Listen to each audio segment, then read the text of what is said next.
C'est une innovation majeure dans la formation au code de la route et à la conduite automobile, l'introduction du digital dans le cours dispensé dans les auto-écoles. On voulait quand même un programme d'enseignement commun en Côte d'Ivoire. On l'a aujourd'hui, on est fiers de ce produit aujourd'hui. Comme la Côte d'Ivoire elle est grande, il y a plusieurs langues, on va aller doucement pour que le produit puisse prendre. Monsieur vient de chez lui sans connaître l'informatique. Il arrive à l'auto-école, on le met sur un plateau informatique. Mais il est perdu. Où se trouve tout individu qui aspire à un permis de conduire? Il va falloir qu'il apprenne à connaître d'abord l'informatique. L'ordinateur devient un support pédagogique et didactique que doivent s'approprier les enseignants formateurs que sont les moniteurs d'auto-école. Les choses évoluent, donc il faut aussi que l'auto-école puisse évoluer aussi. Il faut que ce soit vraiment suivi et qu'à tout moment, on ait encore des formations pour pouvoir améliorer le système encore. On est prêt à s'équiper. Puisqu'on veut avancer, on veut évoluer. Je pense que le ministère va nous accompagner, va nous aider à mieux s'équiper. Le processus d'obtention du permis de conduire reste le même, à la seule différence que le candidat est face à un ordinateur sous la supervision du moniteur. L'outil informatique offre une plateforme flexible et adaptée à l'environnement qui vient améliorer la délivrance du permis de conduire. Si je passe un permis de catégorie B, je n'aurai pas le même examen que celui qui passe un permis de catégorie BCDE.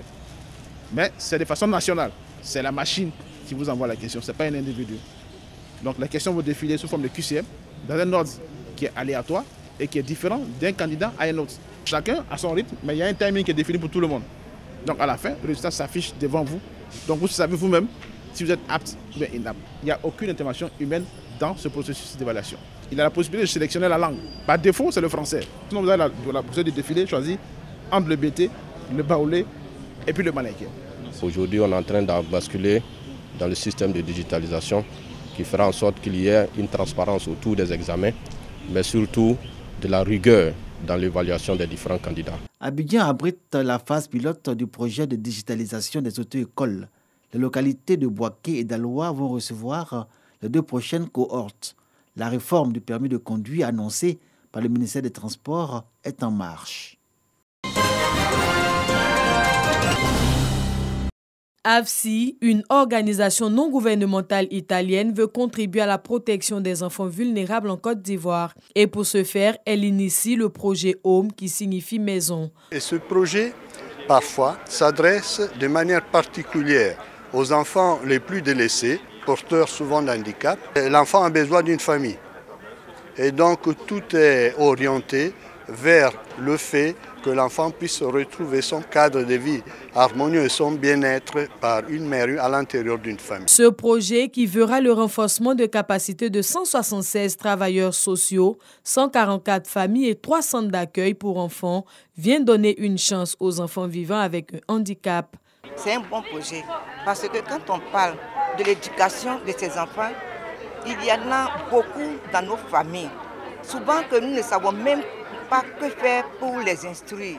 C'est une nouvelle lucarne que AFSI ouvre pour ces enfants parce que c'est d'améliorer le cadre de vie de ces enfants-là. Financé par le gouvernement italien, ses partenaires et l'État de Côte d'Ivoire à plus de 587 millions de francs CFA, Home est un projet qui cadre bien avec la vision du gouvernement. Un tel projet, ça vient encourager les initiatives du gouvernement en matière de protection de l'enfant et s'assurer en même temps que la politique nationale de protection de l'enfant mise en œuvre par le gouvernement est bien suivie par ses partenaires et que dans un cadre général du programme national de développement, la question de l'enfant est prise en charge. AFSI est implantée en Côte d'Ivoire depuis 2008.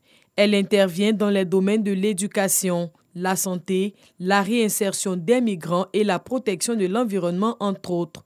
Le projet Home sera exécuté à Abidjan, Dabou et Boaké en 18 mois. Un nouveau collège pour la localité de Méagui.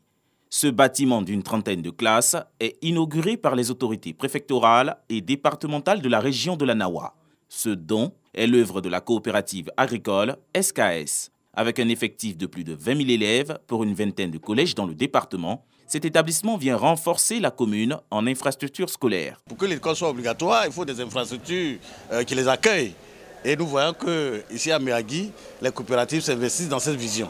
L'initiative sociale de cette coopérative agricole soulage les planteurs de la région en ce début de rentrée scolaire. Nous avons remarqué que les enfants dans les différentes écoles sont éloignés des domiciles. Certains n'arrivent pas à terminer l'année scolaire pour cause de nourriture. Certains n'arrivent pas parce que les parents n'ont pas les moyens pour pouvoir payer la scolarité pour ceux qui sont dans le privé. Donc nous, on veut être à côté, on veut les amener à ce que ces enfants aillent encore plus loin dans les études. Créée depuis 2016, cette coopérative enregistre à son actif plus de 3 écoles construites dans la localité de Méagui.